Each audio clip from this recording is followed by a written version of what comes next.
हम द्वितीय वक्ता के रूप में सुश्री देविका दीक्षित रंधावा से निवेदन करेंगे। 8 मिनट का समय है। शैवं पुराण तिलकम खलु सत्पुराणाम वेदांत वेद विलसत् परवस्तु गीतम यो वै पठेत् च शृणुयात् परमादरेण शंभुप्रिया सहि लभेत् परमां गतिं वै। शंभुप्रिया सहि लभेत् परमां गतिं वै। सबसे पहले मैं सभी विद्वज्जनों को और पूज्य बापू जी के चरणों में आदि सभी विद्वज्जनों को प्रणाम करती हूँ। श्री सीताराम जी के चरणों में भी प्रणाम करते हुए, बापू जी की बड़ी कृपा है जो हमें यहाँ इस मंच पर बोलने का समय प्राप्त हुआ, समय मिला। बड़े भाग्य हमारे, समय की बड़ी कम सबको समय मिल रहा है। सभी वक्ता विद्वज्जन अपनी अपनी बात रख रहे हैं बापू जी के सामने। हमें भी समय मिला पर बहुत कम समय है, इसलिए हम अपनी बात को जल्दी ही रखेंगे। निवेदन है संचालक जी से कि आप जल्दी घंटी बजा दीजिएगा समय के पहले ही, जिससे हम अपनी बात को जल्दी रख सकें। देखिए बापू जी, मैं आज तुलसी जयंती के पावन पर्व पर पूज्य महाराज जी पधारे हुए हैं। देखिए, तुलसी जयंती के पावन पर्व पर ये इतना बड़ा आयोजन रखा गया, तो आप सभी तुलसीदास जी के जीवन से परिचित हैं, बड़े बड़े विद्वज्जन हैं। हम भी उसी बारे में कुछ बोलेंगे। तो मैं जब भी तुलसीदास जी के जीवन परिचय जब भी विचार करती हूँ तो कुछ शिक्षाएं हमें उससे मिलती हैं, जो कि मैं यहाँ अपनी बात रखने जा रही हूँ। तो सबसे पहले जो गुजरात का एक शब्द जो मुझे बड़ा अच्छा लगता है, सभी विद्वज्जनों से कहना चाहूँगी, बापा सीताराम। एक बार सभी मिलकर बोलेंगे, बापा सीताराम। देखिए, हम जब भी तुलसी बाबा के जीवन के बारे में विचार करते हैं तो मुझे क्या शिक्षाएं मिलती हैं उनके जीवन से, क्या शिक्षा हम ग्रहण करते हैं। तुलसी बाबा, उन्होंने अपने जीवन में बहुत संघर्ष किया, तब जाकर इतनी बड़ी रामचरितमानस की रचना की। जो रामचरितमानस हर जीव का कल्याण कर रही है।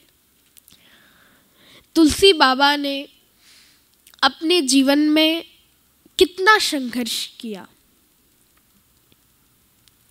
और वही संघर्ष हमारे बापूजी ने किया, तब जाकर के इस रामचरितमानस को जन जन में प्रचार कर पाया और आज जन जन का कल्याण हो रहा है, जीव का कल्याण हो रहा है।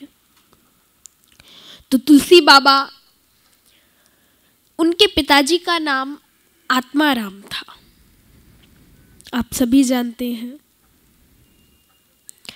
तो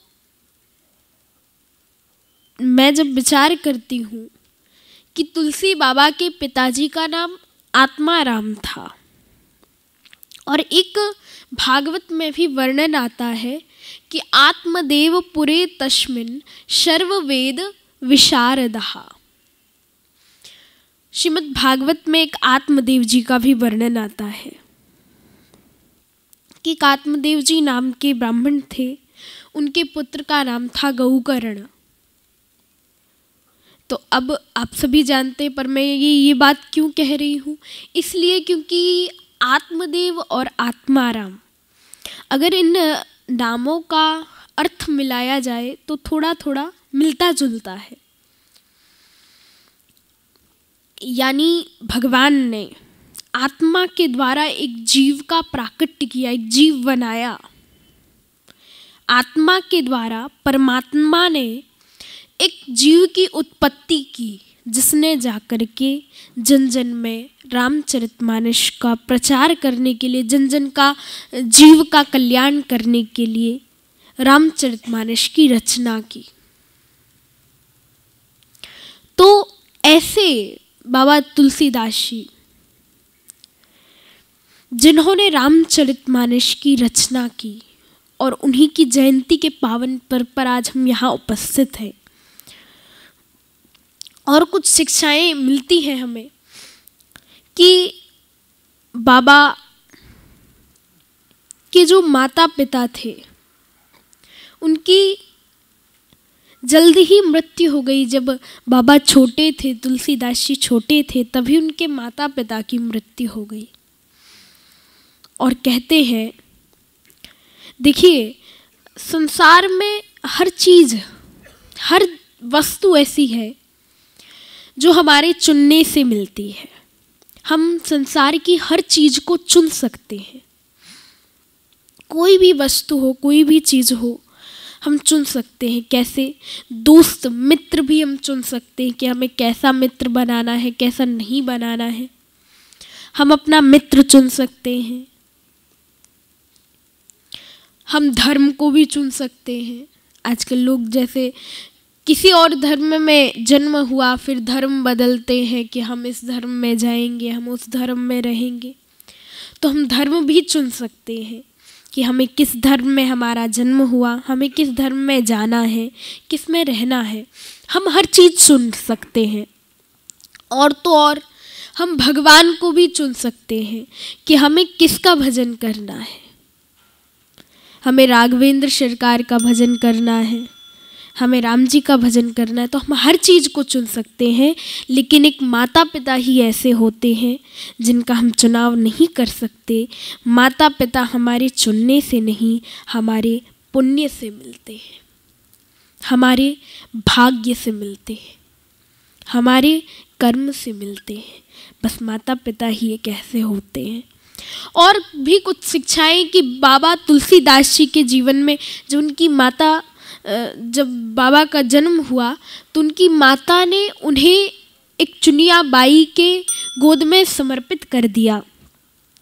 तो उनके जीवन में, बाबा के जीवन में चुनिया बाई के बाद एक गुरु का आना हुआ, और गुरु के बाद गुरु ने छोड़ा तो एक शक्ति का आना हुआ। और एक जीव के जीवन में एक शक्ति का आना कितना महत्वपूर्ण है, एक शक्ति का आना कितना महत्वपूर्ण है, ये तुलसी बाबा के जीवन से हमें पता चलता है। एक शक्ति ने उन्हें एक ऐसी शिक्षा दी जिसने रामचरितमानस की रचना करवा दी और जीव का कल्याण होने लगा। घंटी बज चुकी है और मैं सिर्फ लास्ट एक बात कहना चाहती हूँ कि अभी तक बापू जी की कृपा से, राम जी की कृपा से, इतनी छोटी उम्र में राम जी ने मुझसे भी उतना ही संघर्ष करवाया। और मैंने अभी तक लगभग 90-92 कथाएं कर ली। इनमें राम कथा भी, शिव महापुराण भी और भागवत कथा का भी मैंने वाचन किया। तो मैं कहीं भी जाती हूँ तो बापूजी सिर्फ एक ही बात सबसे कहती हूँ कि हर जीव को अपने नित्य कम से कम 5 दोहे का पाठ करना चाहिए रामचरितमानस का। सभी को यही कहती हूँ, क्योंकि पूरी रामचरितमानस तो किसी से होगी नहीं नित्य। तो आपसे जितना हो सके एक घड़ी आधी घड़ी आधों में पुनियात। आप जितना हो सके उतना करिए, मैं सबसे यही कहती हूँ। लेकिन आज यहाँ एक संकल्प लेकर के जाती हूँ कि आज तक तो मैंने जितना कहा सो कहा, लेकिन आज के बाद यहाँ से मैं एक संकल्प लूँगी कि आज के बाद जहाँ भी कथा करने जाऊँगी सभी को यही कहूँगी कि रामचरितमानस का आप नित्य पाठ अवश्य करिए। जितना कहा, कई लोगों ने किया तो हमें बड़ी प्रसन्नता हुई, कहीं कहीं हमने जाकर के कहा तो वो नित्य करते हैं। लेकिन आज के बाद ये संकल्प लेकर के जाऊंगी यहाँ से कि आज के बाद हम सबसे यही कहेंगे कि आप रामचरितमानस का कम से कम 5 दोहे का पाठ नित्य करिए। बस यही यहाँ से मैं कहना चाहती हूँ। और बापूजी ने, हम पहली बार प्लेन में उड़ करके यहाँ तक आए तो बापूजी ने हमें उड़ाने का प्रयास किया। कृपा होगी तो हम हमेशा उड़ते रहेंगे। बस यही निवेदन। इसी के साथ वाणी को विश्राम। एक बार जोर से बोलिए बापा सीताराम।